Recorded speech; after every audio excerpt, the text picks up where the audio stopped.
Good morning, જય દ્વારકાધીશ. કેમ છો? આપણે એક મસ્ત બ્લોગમાં અને ફ્રેશ બ્લોગમાં તમારું સ્વાગત છે. જો અટાણે મસ્ત નાઈને તૈયાર થઈ ગયા છીએ. હવે આપણે મંદિર સાફ કરવાનું છે. ચાલો પહેલાં આપણે મંદિર સાફ કરી લઈએ. ચાલો તમને પણ બતાવીએ અમે મંદિર કેવી રીતના સાફ કરીએ તે. કાલે આઠમ છે, આપણા કાનુડાનો જન્મ છે, એટલે આપણે પહેલાં મંદિર સાફ કરી નાખીએ મસ્ત મજાનું. કારણ કે કાલે આપણે આઠમ, ગોકુળ આઠમ તો બધા જ ઉજવતા હશે, એટલે પહેલાં મસ્ત મંદિર સાફ કરી નાખીએ. પછી ચાલો તમને પણ બતાવીએ. મમ્મી જો બધા આપણે મંદિરના જે ટંકોરી, દીવટિયા બધું ધોઈને બધું મસ્ત પીતાંબળીથી ધોવે છે, અને આપણે મંદિર સાફ કરી નાખીએ. મારા ભાગમાં મંદિર સાફ કરવાના. ચાલો આપણે મંદિર સાફ કરી નાખીએ. ચાલો તમને પણ બતાવીએ. જો આપણું મંદિરિયું છે, આપણે જો બહાર ઢોલકાવાળા પણ આવ્યા છે. ચાલો તમને એ પછી બતાવીશું. પહેલાં આપણે જો મંદિરિયું મસ્ત સાફ કરી નાખશું. જો આપણે બધા ભગવાન છે, ગણપતિ બાપા, રિદ્ધિ સિદ્ધિ બાપા, સીતારામ, જય સોનલમાં, લક્ષ્મીમાં, બધાને આપણે નીચે લઈ લઈએ. પછી આપણે મસ્ત સાફ કરી નાખશું. કે રજ થોડી થોડી ચડી ગયો એટલા માટે. જો બધું આપણે સામાન જો નીચે લઈ લીધો છે. ચાલો પહેલાં આપણે આ મંદિર સાફ કરી નાખીએ. પછી આપણે બધા ભગવાનને મસ્ત આપણે લૂછી નાખશું. ચાલો પહેલાં આછા સાફ કરી નાખીએ. આપણે જો થાળી નીચે લઈ લીધી છે, અને બધા ભગવાનને જો આપણે સરસ મજાના લૂછી નાખ્યા છે.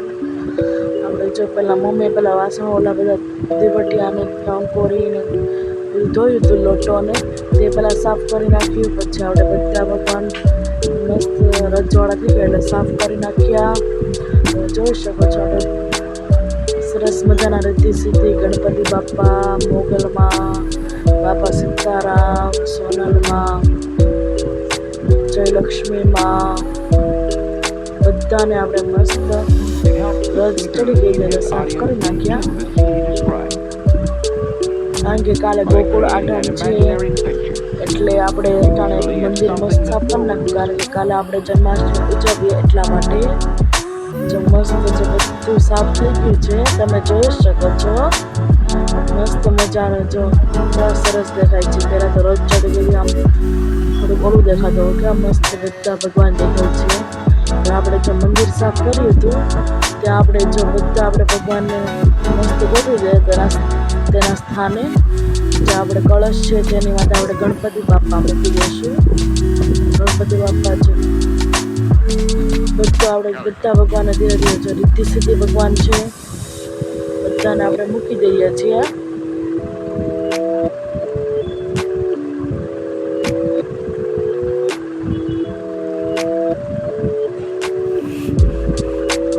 આપણે રિદ્ધિ સિદ્ધિની નીચે આપણે સિક્કા મૂકીએ છીએ. જો લક્ષ્મીમાં, વૈભવમાં લક્ષ્મીમાં છે, હનુમાન દાદા છે,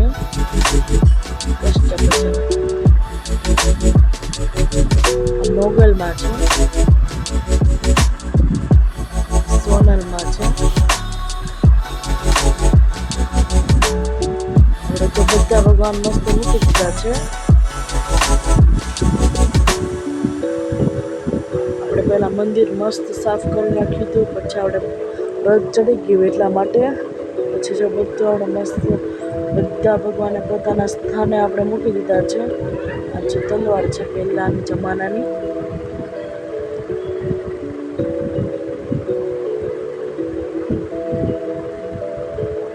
મસ્ત ગોઠવી દીધું છે. આપણે દીવટિયાને જો બધું આપણે પીતાંબરીથી ધોયું હતું તે પણ આપણે જો મંદિરમાં ગોઠવી દઈશું. પછી આપણે શીતળા માતાની મસ્ત પૂજા કરી લઈશું. કારણ કે મંદિરે તો જઈ આવ્યા હતા, શીતળા માતાની પૂજા ઘરે બાકી હતી, તે આપણે કરી નાખશું.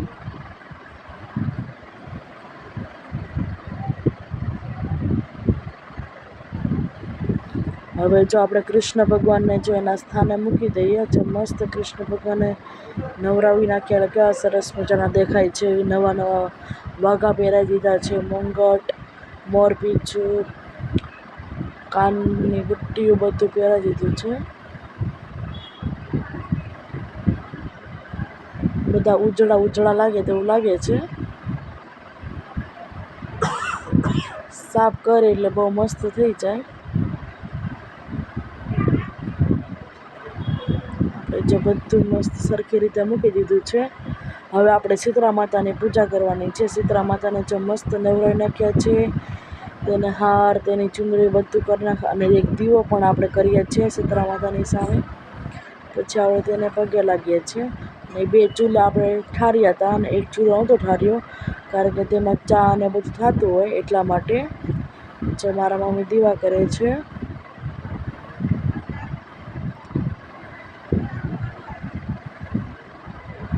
તો મસ્ત દીવો થઈ ગયો છે. શીતળા માતાને જો આપણે શ્રીફળ ધરી દીધું છે, કુલર ધરી દીધું છે, તો મસ્ત થઈ ગયું છે. દીવો પણ થઈ ગયો છે. આપણે પગે લાગી લઈશું.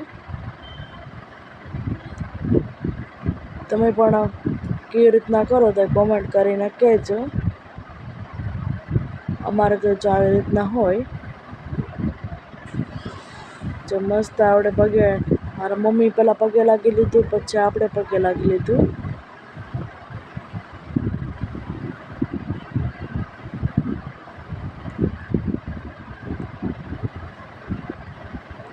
અમે તો મંદિરે પણ જઈએ છીએ, અને ઘરે મારા મામાએ તેને આપ્યા હતા શીતળા માતાજી, એટલે આપણે ઘરે પણ પૂજા કરીએ છીએ કારણ કે શીતળા સાતમ હોય એટલે કરવી જ પડે. જો હવે આપણે પણ મસ્ત પગે લાગી લઈએ.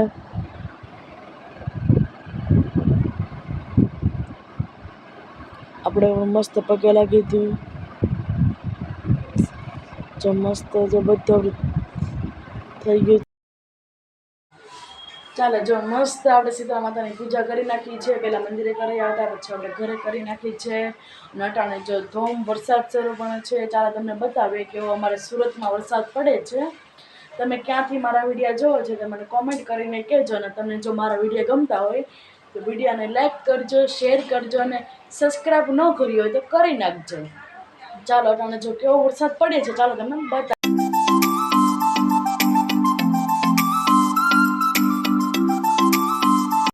ચાલો, જો આપણે દાદાને ઉપર જમવા આપી આવ્યા.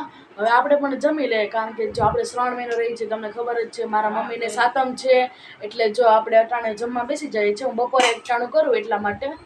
કાલે આપણે સાંજે કર્યું હતું કારણ કે કાલે આપણે બહાર ગયા હતા, એટલે કોલેજે જન્માષ્ટમી ઉજવી હતી એટલા માટે. અટાણે જો આપણે બપોરે એકટાણું કરીએ. ચાલો બપોરે એકટાણામાં આપણે શું જમીએ છીએ, સાતમનું આપણે ટાઢું ખાવાનું હોય તે ચાલો તમને બતાવીએ. જો કંટોલાનું શાક છે, પૂરી આપણે કરી હતી, રોટલો છે, આપણે ચેવડો જો બનાવ્યો તો કાલે, તળેલા મરચાં, આપણી જો કુલર છે, દહીં છે. ચાલો જો બધું મસ્ત છે જમવાનું. ચાલો આપણે જમી લઈએ. જમીને પછી આપણે મળીશું. જો જમીને કામ કરીને મસ્ત નવરા થઈ ગયા છે. આપણે ઘડીક આરામ કરી લઈએ, પછી આપણે ઉઠીને તમને મળશું. મસ્ત જમી લીધું છે કારણ કે હવે તો જમવાનું નથી, કારણ કે સાંજે આપણે ફરાળ હોય એટલે ફરાળ પણ આપણે કોઈ ફ્રૂટ ને એવું જ ખાઈએ, આમ કંઈ બીજું કંઈ ખાઈએ નહીં. ચાલો પછી આપણે ઉઠીને મળશું. બાય. વિધિ પ્રમાણે વ્રત કરવું જોઈએ, એમાં જરાય ભૂલ ન થાય તેનું ધ્યાન રાખવું જોઈએ. જરાય ભૂલ થાય તો વ્રત ફળે નહીં અને શાપ લાગે, પાપ લાગે. માટે હવેથી ધ્યાન રાખજે. જા સુખી થા. મારા આશીર્વાદ શીતળામાના આશીર્વાદ લઈ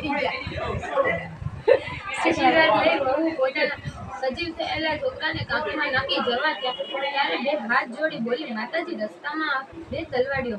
નિર્મળ જળ છલછલ પાણી છે, ઢોકરા જેવું મીઠું પાણી છે, પણ કોઈ છલકું પાણી પીતું નથી, કોઈ તલવાડી સામે જોતું નથી. તેના પાપનું નિવારણ શું, તે આપ દયા કરીને કહો. વહુની વાત સાંભળી શીતળા માતાએ કહ્યું, બેટા, આગલા ભવના 2 છોકરીઓ હતી. 2 વચ્ચે એવું વેરઝેર હતું કે રોજ લડે ઝઘડે ઘરે દુજાણા હતા. તેથી વલોણું હતું એટલે છાશ થાય, અને છાશ કોઈ આડોશી પાડોશી અતિથિ અભ્યાગત લેવા આવે તો ત્યારે છાશમાં છલોછલ પાણી નાખીને આપે. એ પાપને લીધે એનું પાણી આજે કોઈ પીતું નથી. માટે હવે તું જઈને એમાંથી થોડું પાણી પીજે, એટલે એમાંનો પાપનો નાશ થઈ જાય. પછી તો તલવાડીનું પાપનું નિવારણ સાંભળ્યું. ફરી વહુએ 2 હાથ જોડી માતાજીને કહ્યું, માતાજી. ત્યાર પછી રસ્તામાં આવતા 2 આખલાઓ મળે. બંને આખલાઓ આખો દિવસ સામે લડતા જ હોય છે, અને તે બંને ગળામાં ઘંટડી પીડ્યા લટકે છે. એમના પાપનું નિવારણ શું છે તે કહો. શીતળામાં માએ કહ્યું સાંભળ દીકરી, ગયા ગામમાં આ બંને દેરાણી જેઠાણીઓ હતી. બે ટૂંકા મનવાળી હતી. ઘરે ખાંડણીઓ અને ઘરટી હતા, પણ આડોશી પાડોશી ખાંડવા આવે તો છણકા કરીને કાઢી મૂકતી. કોઈને દળવા કે ખાંડવા દેતી નહીં. આ પાપ આજે તેમને નડ્યા છે, તો તું એમની પાસે જાજે અને તેમના ગળામાં બાંધેલી ઘંટડીના પડિયા છોડીને બેયનો છુટકારો કરજે, એટલે પછી કોઈ દિવસ તેઓ લડશે નહીં. આમ આટલું કહી શીતળા માતાના આશીર્વાદ આપી અલગ થઈ ગયા. વહુ તો પોતાને સજીવન થયેલા દીકરાને લઈ ઘરે આવવા ચાલતી થઈ. રસ્તામાં પેલા બે આખલા હોય, બાઈ રે બાઈ, સોકેલા કામ કર્યા, અમારા પાપના નિવારણ જાણ્યા? વહુ કે હા, ગયા જન્મમાં તમે બે દેરાણી જેઠાણી હતા. ઘરમાં ખાંડ્યું ઘૂંટી હોવા છતાં કોઈને દળવા ખાંડવા દેતા નહીં હતા અને છણકા કરી કાઢી મૂકતા હતા. તે પાપ આજે તમને નડે આથી તેથી બંને આખો દિવસ લડ્યા કરી. આમ કહી વહુએ બેયના ગળે બાંધેલી ઘૂંટી પર છોડી નાખ્યા અને બંને લડતા બંધ થઈ ગયા. વહુ તો આગળ જતા પેલી બે તલાવડી વચ્ચે તલાવડી પાસે પહોંચતા વહુએ તલાવડી આગળ જન્મની વાત કહી અને કહ્યું, બહેન, ભગવાન પાસે ચોખ્ખા ન્યાય છે કે જેવું કરો એવું ભરો, એ ભાવના ભૂલશો નહીં. ખાખરો વાવવાથી ખીચડી મળે નહીં. દૂધના દૂધમાં અને પાણીના પાણીમાં એ માનવું ભૂલશો નહીં. એ માટે હવે ધ્યાન રાખજો બહેનો. ભૂખ્યાને અન્ન, દુખિયાને યથાશક્તિ પ્રમાણે મળે તે આપજો. આમ કહી વહુએ ખોબો ભરીને તલાવડીમાંથી પાણી પીધું અને કહ્યું, ભગવાન તારું ભલું કર. અને આટલું જ બોલતા આકાશમાંથી પંખીઓનું ટોળું તલવાડી ઉપર ઉતરી પડ્યું. પશુઓ પાણી પીવા આવ્યા. જો આ જોઈ બે તલાવડી આનંદથી ઘેર જવા મોડું થઈ જશે એમ વિચારી બહુ છોકરાને લઈ ચાલી. ઘેર આવીને સાસુમાનો ખોળામાં છોકરા આપી દીધા. સાસુમાઓ શીતળામાના મત પડ્યા, અમારા પેટ થયા. માએ અમને વહાલ કર્યો, નાના બાળ જીવતા કર્યા. શીતળામાના વ્રત પડી. સાસુ તો પોતાના પોતરાને સજીવ થયેલા જોઈ હસેલી થઈ ગઈ. વહુને વહાલ કરી ધાન્ય આપ્યા. આ બાજુ જ્યાં જેઠાણીએ જાણ્યું કે નાની વહુ છોકરાને છાબડીમાં નાખી શીતળામા પાસે ગઈ અને સજીવન થઈ ગઈ. એ તો ઈર્ષ્યાને માળે બળી ઉઠ્યું. પણ શું તે આ વાતને ઘણો સમય થઈ ગયો. દિવસો વીતવા લાગ્યા. વળી પાછા રાંધા દિવસ આવ્યો. એટલે પેલી બળકાણી જેઠાણી મનમાં કહ્યું કે લાવ હું દેરાણીની જેમ શીતળામાના આશીર્વાદ લો. આમ તેણે છોકરાને ઘોડિયામાં સંભળાવી અડધી રાત સુધી રંધાણીયા કામ કરી ચૂલા અને શરીરે દાબ્યા. જેથી શ્રાપ થયું. જેણે મારું શરીર બાળ્યું એવું એનું પેટ બાળ્યું. સવારે ઉઠી જ ઘોડિયામાં જોયું તો છોકરો મરેલો પડ્યો તો તે રડવા લાગ્યો. સાસુમાં એ આવીને જોયું. જેઠાણી કહ્યું, એને નક્કી શીતળાને શાપ આપ્યો છે, માટે તું શીતળામા પાસે જા અને એમની પાસે ક્ષમા માંગ અને કહેજે કે મારી ભૂલ થઈ ગઈ છે, મને માફ કરો અને મારો દીકરો સજીવન. દેરાણીની જેમ માફક જેઠાણી છોકરાને છાબડીમાં નાખી ચાલતી શીતળામા પાસે જવાની.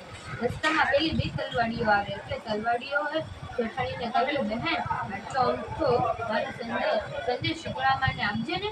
જેઠાણી બોલી, જા મારી બાઈ, હું તો તારી ફિકરમાં છું. આમ તારી ક્યાં કરવા પડું? સંદેશો શેનો ને વાત છે ને જોતી નહીં. શીતળામાં તો સાક્ષી છોકરું ભડકું થઈ ગયો છે. સંદેશો આપજે ને. આમ કહી તો એટલે ચાલી આગળ જતા પેલા બે આખલાઓ મળે. આખલાએ જ હવે આપણે વિડીયોને એન્ડ કરીએ છીએ. જો તમને મારો વિડીયો ગમ્યો હોય તો વિડીયોને લાઈક કરજો, શેર કરો અને સબસ્ક્રાઈબ કરવાનું ભૂલતા નહીં. બાય.